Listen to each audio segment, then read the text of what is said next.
Estoy con Sevgil Musayeva. Thank you for being with us. Thank you. Ella es la editora general de Ukrainska Pravda, uno de los medios independientes más importantes de Ucrania. Ella es una veterana periodista originaria de la península de Crimea, hace parte de la minoría tatar de este país y estamos aquí en medio de un pequeño tiempo que nos saca la guerra. Nunca da espera, especialmente para los periodistas, así que muchas gracias por estar con nosotros. Thank you. Thank you.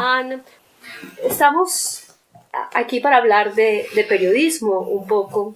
Pravda significa verdad, pero lo primero que se pierde en la guerra es la verdad. ¿Cómo seguir haciendo periodismo durante la guerra? Cuando la gente me pregunta a menudo en qué consiste la guerra en Ucrania, tengo tres respuestas. La primera es que es una guerra por nuestro derecho a existir y Ucrania está luchando por el derecho a existir. La segunda es que se trata de una guerra entre democracias, entre dos sistemas, democracia y regímenes autoritarios. Y la tercera es que también es una guerra entre la verdad y la mentira. Y creo que lo que ayudó a Ucrania a ganar esta guerra, lo que nos ayudó en los primeros días de la guerra, fue la verdad. Porque ya sabes, Rusia no empezó esta guerra el 24 de febrero en 2022. Rusia ha comenzado esta guerra incluso antes, en 2014, con la propaganda, con la deshumanización de los ucranianos durante años y años. En realidad, esta estrategia tuvo éxito, por desgracia, para su propia población. Y gastaron millones de dólares para su propaganda. Y la propaganda rusa es una parte de la guerra rusa, en realidad. Recuerdo cómo empezó. Por ejemplo, en 2014, con la ocupación de Crimea, cuando también Rusia difundió narrativas propagandísticas en la Crimea ucraniana. Como comenzó en 2014 con la ocupación de Donbass. Así que luchan con propaganda. Nosotros solo podemos luchar con la verdad, porque por supuesto no tenemos tal cantidad de dinero, no tenemos millones de dólares, no podemos gastar millones de dólares para la propaganda rusa y la difusión de narrativas. Es por eso que la única arma que tenemos es la verdad. Y desde los primeros días de la guerra, recuerdo que para nosotros era lo más importante, mostrar al mundo cómo iba la guerra. Mostrar al mundo cómo va la guerra, mostrar a las víctimas, mostrar los crímenes de guerra que Rusia cometió en Ucrania y, por supuesto, es difícil cubrir todas las cosas y todos los aspectos de la guerra. Pero también usted ha hecho grandes decisiones porque también hay decisiones que hay que tomar durante la guerra o hay verdades que hay que posponer porque hay intereses nacionales primero. Pero ustedes han publicado investigaciones de corrupción, han mostrado algunas verdades y me imagino que usted ha tenido que tomar algunas decisiones muy difíciles a la hora de publicarlas. Sí, recuerdo cómo 2 meses después de la invasión a gran escala comprendimos que la corrupción es algo que no desapareció con los tanques rusos, por desgracia.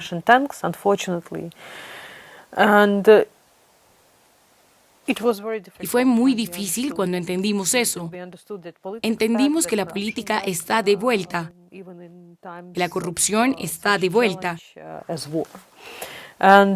Incluso en tiempos de tal desafío como la guerra. Y tuvimos una discusión de mi equipo y con nuestro también reportero de investigación, uno de los más famosos reporteros de investigación en nuestro país,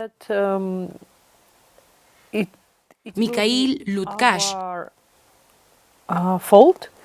Y entendimos que sería nuestra culpa cuando después del final de esta guerra la gente entendiera que aquí hubo corrupción, que aquí hubo mala conducta.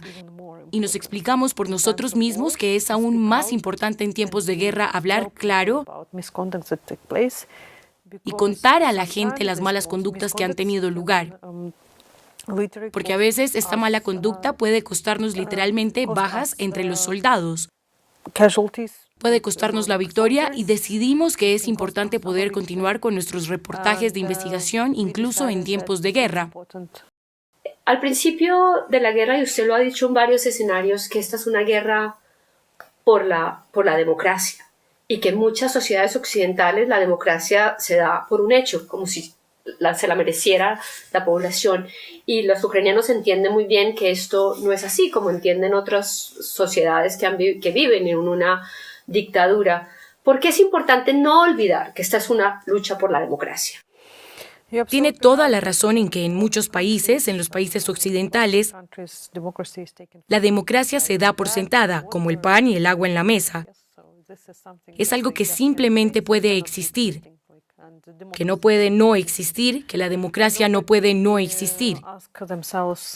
Y nadie se pregunta, ¿qué es la democracia? ¿Cuál es el precio? ¿Cuál es el precio de la democracia? ¿Qué aspecto tiene?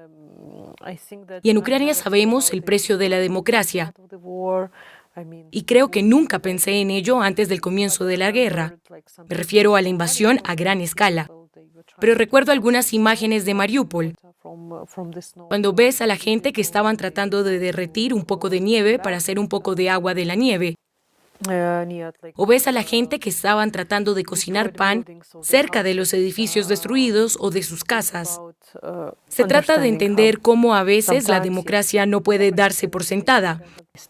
También es acerca de su territorio, donde usted es originaria, de Crimea, que está ocupada desde el 2014 por Rusia. Se habló mucho al comienzo de la contraofensiva, o todavía se habla que el gran objetivo es la liberación de Crimea. Hoy se ve tal vez más difícil, pero no imposible. ¿Cómo es la situación dentro de Crimea y por qué para todos ustedes es tan importante que Crimea vuelva a territorio ucraniano? Empezó con la ocupación de Crimea en 2014 y experimenté cómo funcionaba la ocupación. Por ejemplo, mi familia abandonó Crimea en 2015, al final de 2015. Crimea, de ser un lugar donde la gente podía simplemente pasar las vacaciones,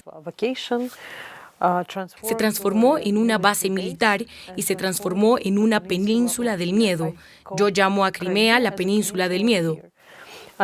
Por desgracia, no tengo ninguna oportunidad de hablar ni siquiera por teléfono con mis relativos que permanecen allí, porque tienen miedo de hablar con periodistas y conmigo como redactora jefe de Ukrainska Pravda, porque soy periodista ucraniana. Esto es una gran tragedia y la gente en la Crimea ocupada siente absolutamente, solo tienen miedo. No pueden hablar libremente de lo que piensan porque podrían ser arrestados y podrían ser condenados. Tengo algunos amigos que han sido sentenciados por años y años. Por ejemplo, un amigo mío, subdirector de Majelis, Nariman Gilal, que antes también era periodista y fue condenado a 17 años por terrorismo,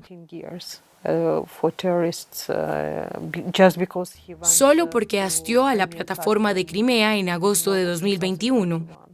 Y ya para ir cerrando, porque realmente uno de los grandes retos de Crimea no solamente es recuperar el territorio, sino recuperar a la gente, porque han hecho intercambios demográficos, han traído gente de Rusia, muchos tártaros, por ejemplo, han sido deportados, llevados al continente.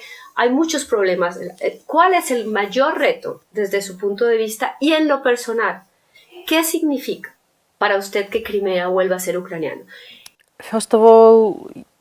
En primer lugar, durante años y años, Rusia ha creado este mito sobre la Crimea rusa y para Crimea y los tártaros. Para mí, como tártara de Crimea, también se trata de lo siguiente: la verdad y sobre la verdad que ganará un día porque destruiremos este mito sobre la Crimea rusa. Solo quiero decir que los tártaros de Crimea fueron deportados de Crimea en 1944. Y que la población autóctona de Crimea son los tártaros de Crimea. Así que para mí se trata de la verdad. Respondiendo a su pregunta sobre por qué es importante para mí personalmente y para los tártaros la cuestión de volver a Crimea. Por supuesto, es difícil, es un reto que no entendemos claramente. Pero solo quiero decirte que crecí en Crimea y conocí esta mentalidad peninsular, por así decirlo, una especie de mentalidad insular. Y nunca me enfrenté a ninguna violación en términos de idioma, lengua rusa, pueblo ruso. Y creo que Rusia también, cuando Crimea sea liberada, Rusia tratará de crear un nuevo mito sobre la violación de los derechos humanos de los rusos, etc. Y para cerrar, ¿cuál ha sido el momento más difícil, más retador para usted? Perdí buenos amigos durante esta guerra y esto es lo más difícil porque se puede restaurar un edificio, se puede restaurar el dinero, se puede restaurar todo, pero nunca se puede restaurar la vida humana.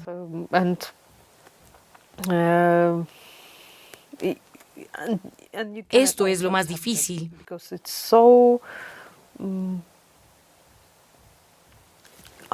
Y también puedes aceptarlo porque es así, injusto.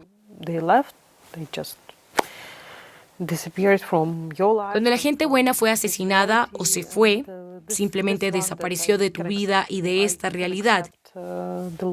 Y esta que puedo aceptar la pérdida de buenas personas,